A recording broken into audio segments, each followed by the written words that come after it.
Imaginez un monde où les premiers êtres humains sont connus de tous, mais où un mystère reste inexpliqué. D'où venait la femme de Caïn? Ce n'est pas seulement une énigme biblique, mais une question qui défie notre compréhension des origines de l'humanité. Dans la vidéo d'aujourd'hui, nous allons plonger profondément dans les Écritures et les théories académiques pour découvrir qui était cette femme mystérieuse. Nous allons nous plonger dans l'un des énigmes les plus intrigantes que la Bible nous présente. Comment Caïn, l'un des premiers fils d'Adam et Ève, a trouvé une épouse et a engendré des descendants? Cette question surgit car, selon les Écritures, Adam et Ève étaient les seuls parents humains connus à l'époque. Nous allons tenter de percer ce mystère en explorant le contexte et les interprétations possibles. La Bible, dans beaucoup de ses passages, communique des vérités profondes, souvent par le biais de récits qui peuvent être interprétés de manière littérale ou symbolique. La question de la femme de Caïn est particulièrement fascinante parce qu'elle ouvre une fenêtre sur la complexité et la richesse interprétative du texte sacré. Bien que la Genèse nous dise que Caïn a eu une épouse et avec elle a engendré un fils nommé Enoch, elle ne donne pas de détails sur son origine. Cela suscite la curiosité et mène à diverses spéculations. Pour mieux comprendre, il est essentiel de reconnaître qu'Adam et Ève ont eu beaucoup de fils et de filles tout au long de leur longue vie, qui, selon la Bible, se sont étendus sur des centaines d'années. Bien que Caïn et Abel soient les plus mentionnés, d'autres fils et filles sont cités plus tard dans le texte. Cela nous mène à l'interprétation la plus courante et largement acceptée. Caïn s'est probablement marié avec l'une de ses sœurs. Cette idée, bien que pouvant paraître inconfortable ou même inacceptable par les normes contemporaines, était une pratique nécessaire dans les premières générations humaines pour la continuité de l'espèce. Il est intéressant de noter qu'il n'y avait pas de loi interdisant le mariage entre frères et sœurs jusqu'au temps de Moïse, qui a eu lieu des milliers d'années après Caïn. Jusque-là, les mariages au sein de la famille n'étaient pas seulement courants, mais aussi nécessaires pour maintenir les lignées et préserver les alliances au sein d'un groupe très réduit de personnes. Ce type d'union apparaît également dans d'autres parties de la Bible, comme dans le cas d'Abraham et Sarah, qui étaient demi-frères et sœurs, et d'Isaac, qui a épousé Rebecca, sa cousine, ce qui suggère que de telles pratiques étaient culturellement acceptables et même attendues. En examinant la question de la femme de Caïn, nous n'avons donc pas besoin de conjecturer sur l'existence d'autres populations humaines créées indépendamment. La réponse peut être trouvée dans le propre récit biblique, qui illustre comment les premières familles humaines pouvaient s'étendre dans leurs propres limites et contextes. Cette étude sur Caïn et sa femme n'est donc pas seulement une enquête sur un point spécifique de l'histoire biblique. C'est une opportunité de réfléchir sur les dynamiques sociales et familiales des premières communautés humaines. De plus, cela nous permet d'apprécier la Bible comme un texte qui non seulement nourrit notre foi, mais aussi stimule notre curiosité et notre désir de comprendre plus profondément les circonstances et les messages qui se cachent derrière ces histoires anciennes. L'histoire du fratricide de Caïn est l'une des narrations les plus puissantes et provocantes de la Bible, présentant des thèmes profonds sur la nature humaine, la moralité et la relation entre l'homme et le divin. Lorsque nous parlons de Caïn et Abel, nous explorons le premier cas documenté d'homicide dans l'histoire de l'humanité, tel qu'enregistré dans le livre de la Genèse. Cet épisode n'est pas seulement un récit historique. Il porte une charge symbolique intense qui nous fait réfléchir sur l'envie, la haine et les conséquences dévastatrices de ces sentiments. Caïn et Abel étaient frères, fils d'Adam et Ève, les premières créatures humaines créées par Dieu. Chacun choisit une profession. Abel devint berger, tandis que Caïn se consacra à la culture de la terre. À un moment donné, tous deux décidèrent d'offrir une partie de leurs produits à Dieu. Abel offrit les premiers-nés de son troupeau, et Caïn, les fruits de son travail agricole. La Bible raconte que Dieu regarda avec faveur Abel et son offrande, mais pas Caïn et son offrande.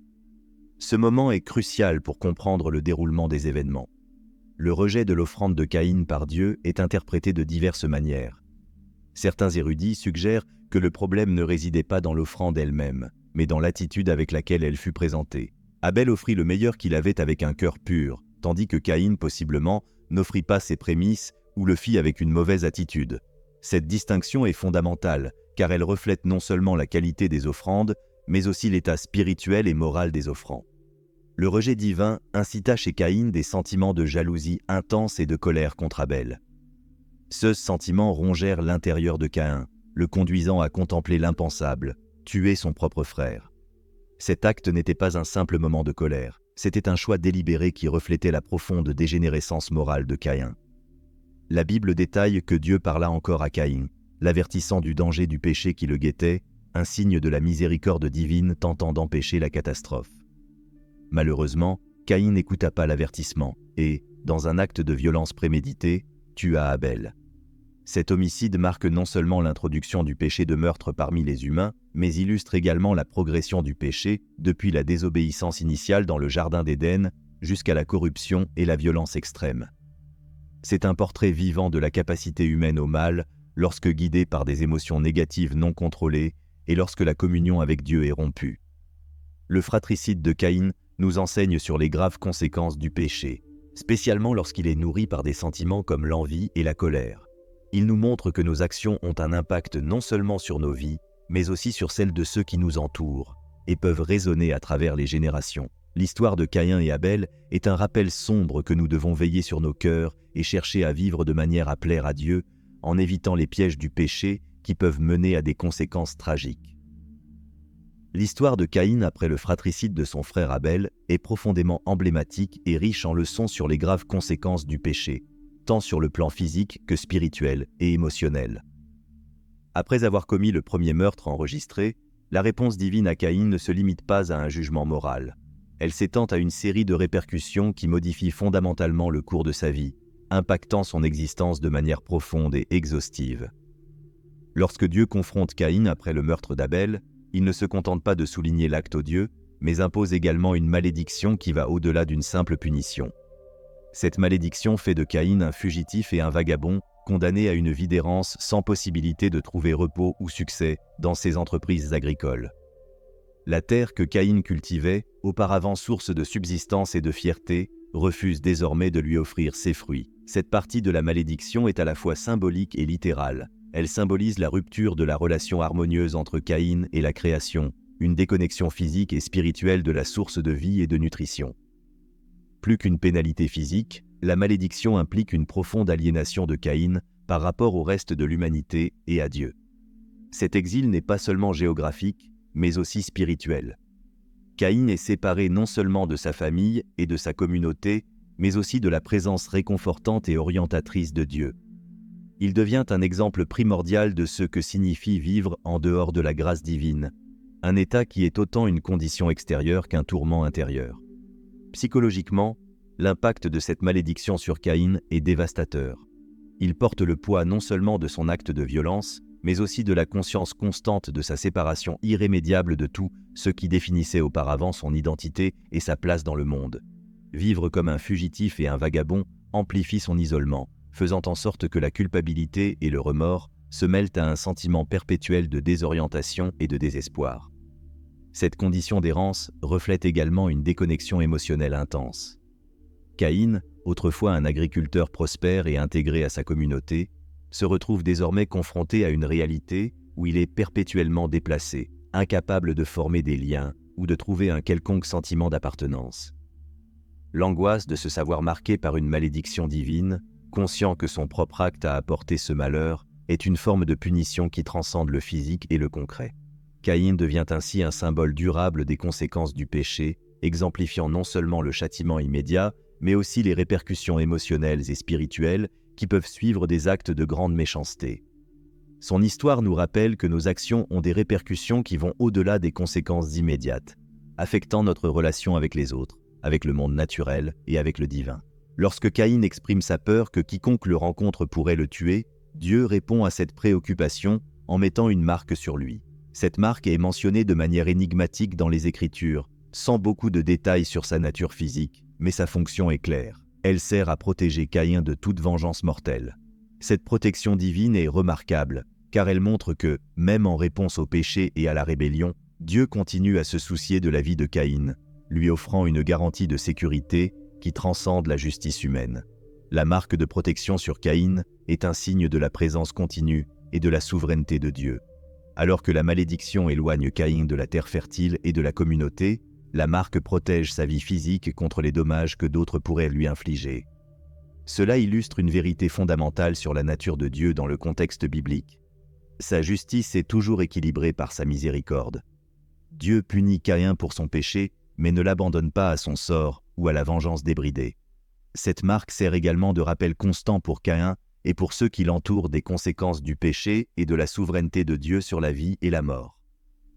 De manière plus large, la marque peut être vue comme une manifestation physique de la grâce de Dieu, assurant qu'en dépit de ses erreurs, Caïn est toujours sous la protection divine. Cela reflète une dimension importante de la théologie biblique. L'idée que Dieu est un refuge et un protecteur, même pour ceux qui ont gravement échoué. En outre, la marque qui protège Caïn d'être tué par d'autres reflète l'intention divine que les pénalités humaines ne remplacent pas ou ne surpassent pas les décrets divins. En d'autres termes, malgré la gravité de son crime, la peine de mort par vengeance n'est pas permise. Seul Dieu peut déterminer et administrer la justice ultime. L'histoire de la marque de Caïn, donc, sert de puissant enseignement sur la complexité de la justice et de la miséricorde de Dieu. Elle nous enseigne que, même dans les pires circonstances, la protection et le soin de Dieu ne sont pas retirés. Cette leçon est cruciale pour la compréhension biblique de Dieu comme un être dont la justice est parfaite et dont la miséricorde est infinie, garantissant que même les transgresseurs ont l'opportunité de vivre sous sa protection, évoquant la réflexion et potentiellement le repentir et la rédemption. La saga de Caïn, l'un des premiers et des plus tragiques personnages de la Bible, ne se termine pas simplement avec sa punition et son exil. La narration s'étend au-delà des conséquences de ses actes pour montrer un aspect profondément humain et étonnamment plein d'espoir de son histoire. Même en condition d'isolement et marqué par la culpabilité et la malédiction divine, Caïn trouve une épouse et avec elle initie une nouvelle génération, engendrant un fils nommé Enoch. Ce chapitre de la vie de Caïn offre une perspective riche sur la résilience humaine et la capacité de recommencer, même dans les circonstances les plus adverses. Malgré son éloignement de la présence divine et le fardeau d'être le premier fratricide de l'humanité, Caïn n'est pas complètement isolé dans son existence. La rencontre avec son épouse et la naissance de son fils sont des événements qui représentent bien plus que de simples faits biographiques. Ils sont des symboles puissants de la capacité humaine à trouver continuité et but même après des échecs dévastateurs. Ces événements témoignent de la volonté inébranlable de vivre qui persiste malgré les malédictions et l'exil. Le fait que Caïn ait trouvé une compagne et fondé une famille peut être interprété comme un reflet de la complexité du monde post-édonique, où la vie continue sous diverses formes et les interactions humaines se développent même dans les situations les plus inattendues et difficiles. Cet aspect de l'histoire nous amène à réfléchir sur la nature de la société de l'époque, suggérant que, malgré le récit principalement centré sur des figures individuelles, il existait une communauté plus large, possiblement constituée par d'autres descendants d'Adam et Ève, qui ne sont pas mentionnés en détail. Le choix du nom Enoch est un autre élément digne de note. Dans de nombreuses cultures anciennes, et certainement dans les récits bibliques, les noms sont dotés de significations qui visent à capturer l'essence ou le destin d'une personne. Sans détails spécifiques sur le motif de ce choix, nous ne pouvons que spéculer que ce nom, qui suggère des concepts tels que initiation ou enseignement, indique un désir de Caïn que la vie de son fils représente un nouveau départ ou une nouvelle direction, peut-être différente du parcours tumultueux de sa propre vie. La vie de Caïn, marquée par la violence et la fuite, contraste vivement avec la possibilité de rédemption et de continuité symbolisée par la naissance d'Enoch. Cette opposition reflète la complexité des récits bibliques où les thèmes de jugement et de miséricorde, de punition et de pardon sont souvent entrelacés. La capacité de Caïn à former une famille et à perpétuer sa lignée malgré sa malédiction souligne un thème récurrent dans la Bible. Que la vie et la grâce peuvent émerger même des situations les plus sombres. Après avoir fondé sa famille, Caïn entreprend une action remarquable qui démontre non seulement sa résilience, mais aussi son désir de créer quelque chose de durable au-delà de lui-même, la fondation d'une ville qu'il nomme en l'honneur de son fils Enoch. Cet acte de construire une ville dans le contexte de sa vie errante et marquée par la tragédie est profondément symbolique et révèle de multiples facettes de sa personnalité et de ses aspirations. Construire une ville à une époque où l'humanité en était encore à ses débuts de développement est un exploit qui démontre une vision d'avenir remarquable et une capacité organisationnelle. Pour Caïn, dont la vie avait été jusque-là définie par la malédiction d'errance et d'isolement, la construction d'une ville représente une tentative délibérée de redéfinir son destin et celui de sa famille. Cette action est une expression tangible de sa volonté d'établir des racines, de créer une communauté stable, et peut-être plus importante encore, de laisser un héritage positif pour les générations futures, contrastant fortement avec l'héritage de violence et de désespoir de son passé. Nommer la ville d'après son fils, Hénoch, est également significatif. Ce geste symbolise non seulement l'amour d'un père, mais aussi l'espoir de Caïn que son fils et les générations futures puissent vivre dans un environnement différent du sien, un environnement de stabilité et de communauté, libéré des marques d'exil et de désolation qu'il a lui-même dû affronter. C'est une tentative de Caïn d'interrompre le cycle de souffrance et d'aliénation qu'il a initié avec ses propres actes, en cherchant à construire quelque chose qui puisse offrir sécurité et continuité à sa descendance. La fondation d'une ville par Caïn peut aussi être vue comme une expression de défi à sa malédiction de vagabondage. En établissant un point fixe de civilisation, Caïn défie l'idée qu'il ne pouvait pas contribuer positivement au développement de l'humanité. Au lieu d'accepter passivement sa condition d'exilé permanent, il choisit activement de créer un espace où lui et sa famille pourraient prospérer, un lieu qui pourrait éventuellement devenir un refuge pour d'autres êtres humains et un centre d'activité humaine. Cette décision de construire une ville reflète la complexité du caractère de Caïn et sa capacité de transformation. Bien qu'il commence sa vie adulte par un acte de grande méchanceté, Caïn ne reste pas figé dans le rôle de vilain. Il évolue et cherche des moyens de compenser ses erreurs passées par des contributions significatives à la société humaine. Son histoire rappelle que l'héritage d'une personne n'est pas déterminé uniquement par ses erreurs, mais aussi par sa capacité à grandir, à changer et à contribuer de manière constructive au monde. La fondation de la ville par Caïn est donc un point crucial dans la narration biblique à son sujet. Elle symbolise une lutte pour la rédemption et l'aspiration à transformer une vie marquée par la négativité en quelque chose qui puisse bénéficier à d'autres personnes. Cela montre que même ceux qui sont tombés peuvent avoir la détermination et la vision nécessaires pour surmonter leurs adversités et laisser un héritage qui transcende leurs échecs personnels. La question de l'épouse de Caïn a toujours intrigué tant les laïcs que les érudits de la Bible, car le texte sacré ne fournit pas de détails explicites sur son origine. Cette lacune dans la narration a donné naissance à diverses théories qui tentent d'expliquer d'où elle pourrait provenir, en considérant le contexte initial de l'humanité tel que décrit dans la Genèse. L'une des théories les plus discutées est que Caïn pourrait s'être marié avec l'une de ses sœurs. Cette idée repose sur la compréhension qu'Adam et Ève ont eu d'autres enfants en plus de Caïn et Abel, comme le suggèrent différents passages bibliques mentionnant les descendants d'Adam. Selon cette perspective, au premier temps de l'humanité, il n'y avait pas d'autre option pour la continuation de l'espèce que le mariage entre les membres de la même famille. Ainsi, l'épouse de Caïn serait une de ses sœurs, ou peut-être une nièce, selon le temps écoulé après la création d'Adam et Ève avant que Caïn ne la trouve. Une autre théorie spéculative qui émerge dans certains cercles théologiques et académiques suggère la possibilité qu'il existait d'autres êtres humains qui n'ont pas été directement créés à partir d'Adam et Ève, mais qui, d'une certaine manière, habitaient aussi la Terre. Cette théorie est moins conventionnelle et ne trouve pas de soutien explicite dans les écritures canoniques, mais elle est explorée dans certains textes apocryphes et par des théologiens qui tentent de concilier le récit biblique avec des questions anthropologiques et archéologiques sur la distribution humaine. Ces interprétations nous amènent à réfléchir sur le contexte culturel et social de l'époque décrite. Au début des temps bibliques, les pratiques sociales et familiales seraient très différentes de ce que nous connaissons aujourd'hui, notamment en termes de structure familiale et de mariage. Le fait que Caïn trouve une épouse et ait des descendants avec elle est un point fondamental pour la continuation de la narration humaine dans le texte biblique, servant de lien entre la création et l'expansion subséquente de l'humanité. Comprendre l'origine de l'épouse de Caïn implique de reconnaître que le texte biblique, à bien des égards, laisse de la place à l'interprétation et au débat. Cela enrichit non seulement l'étude théologique, mais permet également aux érudits et aux croyants d'explorer les profondeurs des Écritures et les implications de leurs enseignements dans la compréhension de questions plus larges de foi, de moralité et de la nature même de l'existence humaine.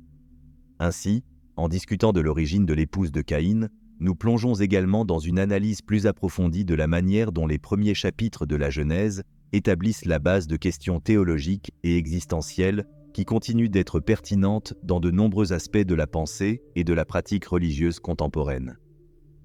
Lorsque nous plongeons dans les textes bibliques, en particulier dans les premiers livres de l'Ancien Testament, nous remarquons que les pratiques matrimoniales étaient assez distinctes des normes contemporaines. Dans l'Antiquité biblique, notamment aux premiers temps décrits dans la Genèse, le mariage entre membres de la même famille n'était pas seulement courant, mais souvent nécessaire en raison du petit nombre de personnes disponibles pour le mariage. Dans les premiers chapitres de la Bible, nous trouvons Adam et Ève comme les progéniteurs de l'humanité. Leurs enfants, petits-enfants et générations suivantes n'avaient guère d'autre choix que de se marier entre eux pour accomplir le commandement divin de croître et multiplier. Ce schéma est évident dans l'histoire de Caïn qui, comme nous l'avons discuté précédemment, s'est probablement marié avec l'une de ses sœurs ou une descendante proche. À mesure que nous avançons dans les livres ultérieurs, notamment jusqu'à l'établissement de la loi mosaïque, nous commençons à voir une transition dans les pratiques matrimoniales. La loi de Moïse, que l'on trouve principalement dans le livre du Lévitique, introduit une série de réglementations détaillées sur de nombreux aspects de la vie, y compris sur les personnes avec qui on peut ou ne peut pas se marier. Ces lois incluaient des interdictions explicites contre les mariages entre proches parents, tels que frères et sœurs, tantes et neveux, entre autres. La raison derrière ces lois peut être double. D'une part, elles reflètent une évolution dans la compréhension théologique et morale. À mesure que la société israélite se développait, il y avait une insistance croissante sur la sainteté et la pureté, des concepts qui s'étendaient aux pratiques familiales et matrimoniales. D'autre part, il y avait également une préoccupation pratique et tangible concernant la santé génétique.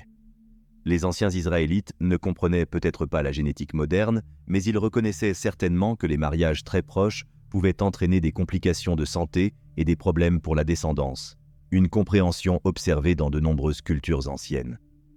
Ces lois représentaient donc un changement significatif dans la manière dont les relations familiales et matrimoniales étaient réglementées, reflétant à la fois une adaptation aux besoins d'une société plus complexe et un approfondissement de la relation entre la pratique de la loi et la théologie juive.